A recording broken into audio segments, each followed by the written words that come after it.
why would you bother, right? Why would you bother using Linux as a BIOS? So the motivation for me is this column right here, drivers. So you can use something like EFI, which is proprietary, as we all know. That's Intel's BIOS that they're trying to get everyone to use. Yes, it's extensible. You can do it in C, but the way you extend it is you get the 1,500-page EFI spec, attempt to understand it, which I can't yet. It's a totally new API, new programming environment. You need a special GCC. You've got a DOS-like file system, okay? You've got to live in that weird environment with the DOS-like command prompt and do a full custom driver. Or you've got open firmware, which is a lot better. It was proprietary. It is no longer proprietary. It is extensible, but you've got to figure out how to write these drivers in Forth. Okay, some people can do that well. I can't. There's the PC BIOS, proprietary, but you know, if you're good at assembly, you've got it made, right? So all you good assembly language programmers out there, you're set. I don't really like writing in assembly. The big thing here is, you know, Linux, if it's my BIOS, it's not proprietary, it is extensible, and we all know how to do that stuff, right? It's a driver. And most of the time, somebody else writes the driver for you, so you don't even have to think about it. So, you know, do you like writing non-Linux drivers when working Linux drivers exist? I think all of us would just as soon use someone else's driver. Or this is the fun one.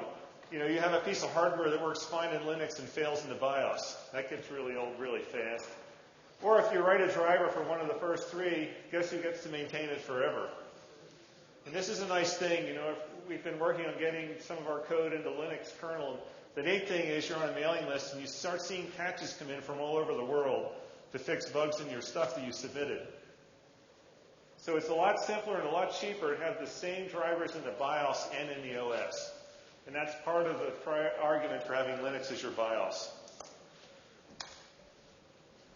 I should mention the DRM BIOS issue.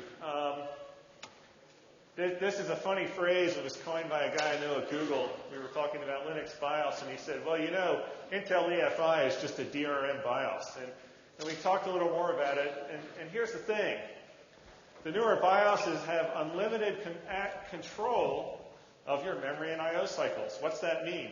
What that means is that in the chipsets that ship in all your machines out there nowadays, the BIOS can set a bit and set an address range, and any I/O you do in a certain address range will get trapped to a system memory management node handler. At that point, the BIOS can decide to veto your I/O. What's really fun is they also implement a full network stack, okay? So, you know, how paranoid do you want to get? It is actually in the range of possibility that the BIOS could look at the kinds of things you're writing to disk from the operating system using the IDE I/O ports, and the BIOS might get upset about the kind of data you're writing to the disk and send network packets somewhere.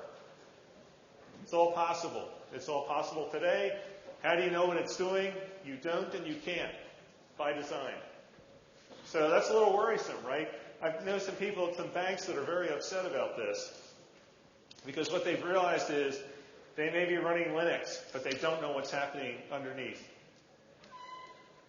We had a long telecom with Intel about this, and they were explaining the really cool aspects of EFI, the fact that things could get intercepted, and EFI could take action for us. And in fact, EFI could go out, find a server, download a new version of EFI, and burn it to flash, all without us knowing or intervening.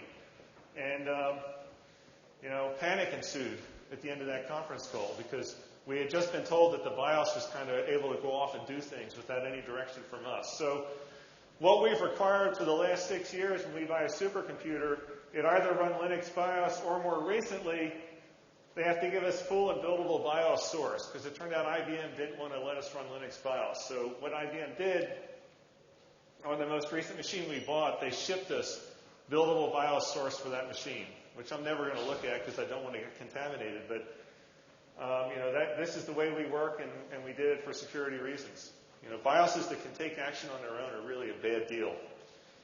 More people should be worried about them than are worried about them.